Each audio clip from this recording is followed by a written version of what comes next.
Hi everyone, welcome back to The Wonder of Anime. I'm your host, Lisa, and this week we have another installment of Danmei Fridays, where I am going to talk about a Danmei that I am currently reading, and I'm just going to fan out about it.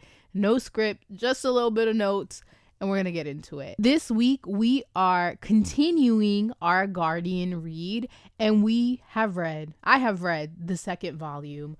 And my goodness, do I have so many thoughts, so many feelings about this volume. I have my little page of notes that we're going to get into. And I am so excited to talk about this because I just finished this last night. I just finished this like at the point of that you're watching this video 2 days ago. But for me, it was last night. And I have been buzzing like goosebumps all over because I need to talk about this volume, the events that take place in it, and my feelings about all of it.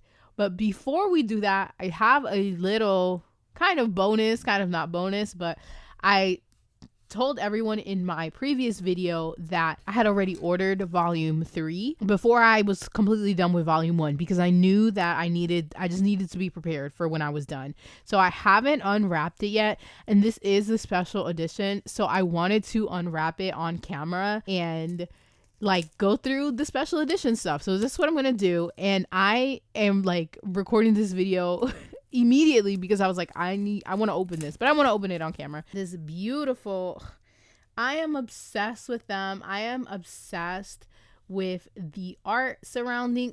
They're just so beautiful. And then here are the little postcards. Now this is the art from the first book. This is the art from the second book. Oh, this is beautiful. Oh my God, this like artwork. Is this them on modern them? I think it definitely is modern day them. That is so cute. And a bookmark, which I'm super excited about because I have been using my Run Wild bookmark, and I'm like, I need a Guardian bookmark for my Guardian book. But this is old, current, modern them, and then past them. Ah, so cute. And then is this another? Oh my God, how many posters are there? Oh wow, this is like past life them.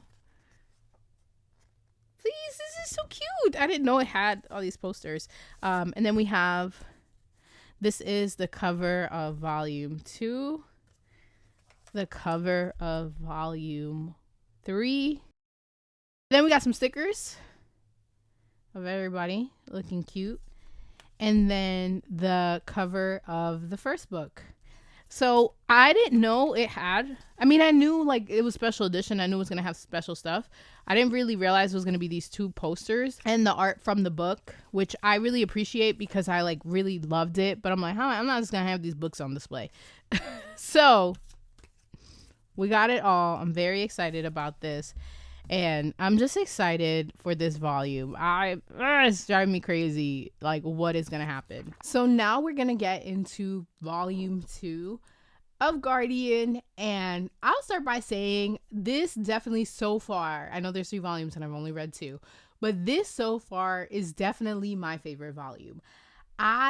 There was just so much that I was looking for, so much that I wanted from the story, and I really feel like this volume delivered that and really got me excited for everything to come together in the next volume. While I was like updating my online book apps, I had seen a couple reviews where people felt like this part of the story isn't as strong as the first volume. And for me, I can kind of see that if you were looking for some of the same like case by case basis thing that happened in the first book, because I don't find that it happens the same in volume 2. But for me, I absolutely didn't mind because I'm here for Zhao Yunlan and Shun Wei. So I want their story to develop. The cases are a cool backdrop and what kept bringing them together. But now that they are together, we don't need that. At least I didn't need that. And I feel like the case they had at the beginning, and then the case kind of like the situations that Zhao Yunlan gets into makes up for not having that. I got my little handy dandy notebook of my notes. What volume 2 really focuses on is the reveal to Zhao Yunlan on who he really is, his past life, and how he is where he is now, and how that all relates to Shen Wei.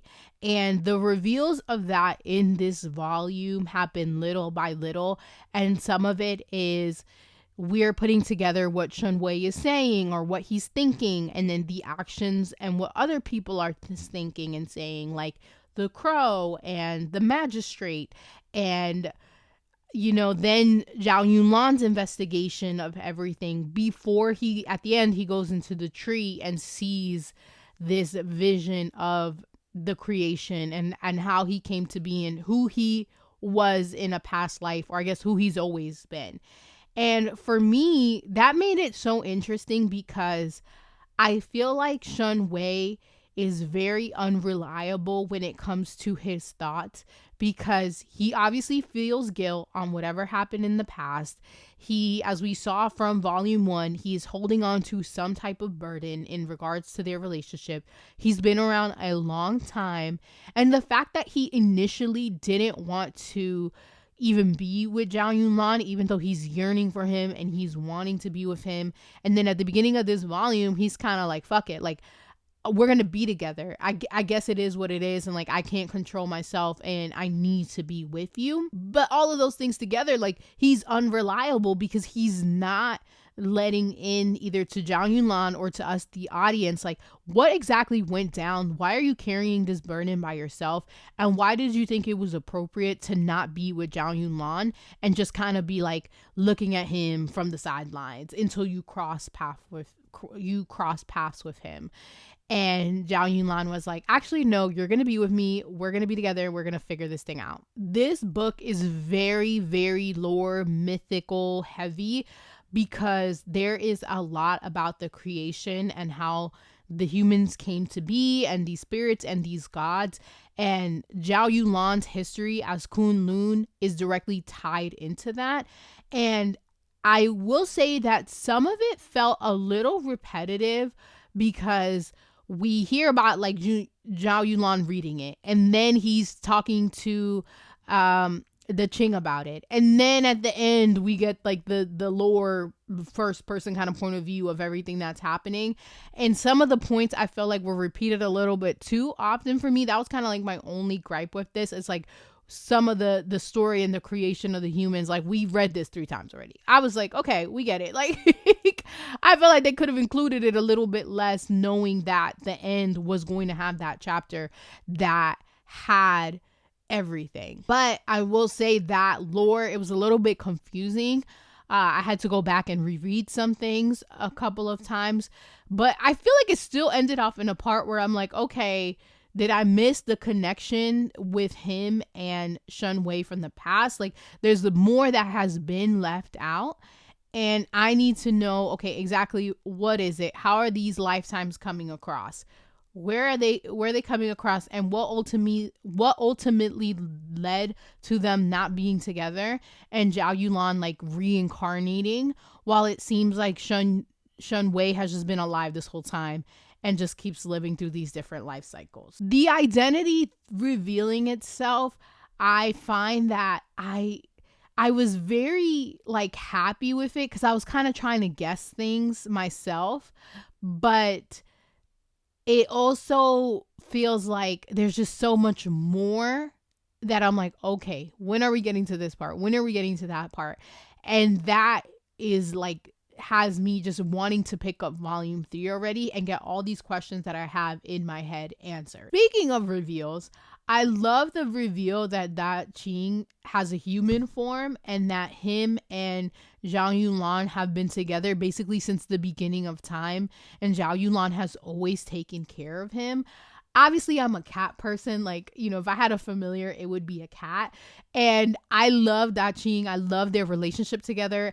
I love how Zhao Yunlan has always taken care of him. So knowing that they have this deep, rich history and that they've always been entwined and part of each other's lives was so cute to me, so special, and so precious because Daqing and Zhao Yunlan, as much as they're like butting heads and they have like these rifts, there's so much love and care there. And to find out like it's been that way since essentially the beginning of time, it made my heart so happy. Of course, the main piece of everything in this volume, and the reason that I especially loved it, was the deepening of the relationship between Shen Wei and Zhao Yunlan, and how Shen Wei finally gave in and was like, fuck it, like, we're gonna be together, I'm going to be with you. Because first of all, we know that man is down bad. And some of my favorite parts of volume 1, and then continue to be my favorite part in volume 2, is how Shen Wei loves Zhao Yunlan, like loves him down so bad. And the descriptions of his love, the descriptions of his yearning, when he gets a moment to touch him, when he gets a moment to finally be with him, and just like lets down all these years, thousands and thousands and thousands of years of solitude, lets all that go and can finally like embrace Zhao Yunlan and have him in his arm, and he wants to protect him, but he doesn't want anything bad to happen to him. Woo, that is a lover boy right there. He is so in love, and the way that it is just depicted, I'm not somebody that like writes in my books, but I need to go back and like sticky note some of my favorite passages, and they're all going to be just Shen Wei just talking about how much he loves Zhao Yunlan and all the love and care that he has for him. Had me blushing, kicking my feet, literally just screaming because it makes me so happy. Like, this is the love as a lover girl. This is the type of love that I love reading, that makes me happy, that makes me excited to pick up a book. The fact that we know that there's thousands of years worth of longing and yearning, and Shen Wei, his narration, any moments about him doesn't hide that. Be still my heart, because it's just so perfect. And I think that yearning and that love is really the strong points of the story for me, and they make me so happy. I love them so much. And like I said, this volume really deepened their relationship. They're talking about moving in together. Zhao Yunlan actually came out to his family. Like, he's serious. Like, they haven't even slept together, and he told his parents that he's gay and that he's gonna be with him, or at least bi. And like, they're like, are you sure about this? Like, you're gonna face so many hardships, and you know, you used to be kind of like a hoe, and now you're committed. And he's like, no, like, I don't care, like, I want to be with this man. And they're like, what about this man is so special that you're willing to just give up your reputation, you know, have people think bad on you, no wife, no family? And he's like, I don't care, like, this is my man's. And I love that. I love that for Zhao Yunlan, because he really loves Shen Wei so much. And the thing is, like, unlike Shen Wei, he doesn't know the past connection. He's slowly learning that. And to still love him as a new person, I would say, because when he starts falling for him, he doesn't know he's the emissary. He doesn't know they're connected through past lives.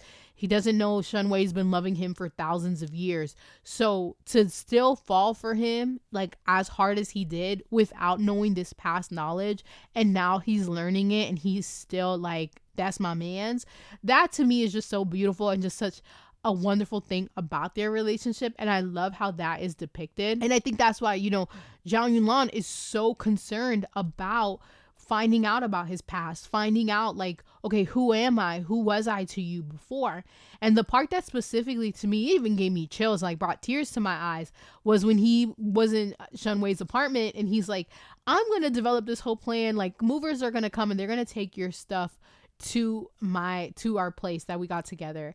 And when he finally gets into Shen Wei's room and he sees all of these paintings of him, and the one where it's Shen Wei talking about, let me pull it up. It opened up to the chapter, which is chapter 13. And this chapter, it was a long one, but like, I found it immediately because it had just such a hold on me. First of all, this is absolutely, this art, I wish this came as a special poster because this is absolutely beautiful. The quote that Shen Wei had written saying, laying eyes on Kunlun Jun for the first time in the shades of the grove, a single fleeting glance and the melody of my heart faltered.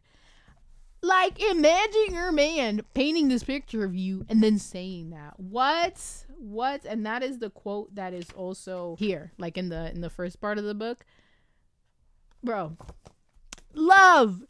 This right here, this is love, and they're both so down bad for each other. But that moment specifically, like, it really hits Zhao Yunlan. Like, I have been this man's love for eternity, and it makes me emotional thinking, like, damn, Shen Wei has been waiting. He was going to deny himself the love of being with current Zhao Yunlan based on what happened in the past.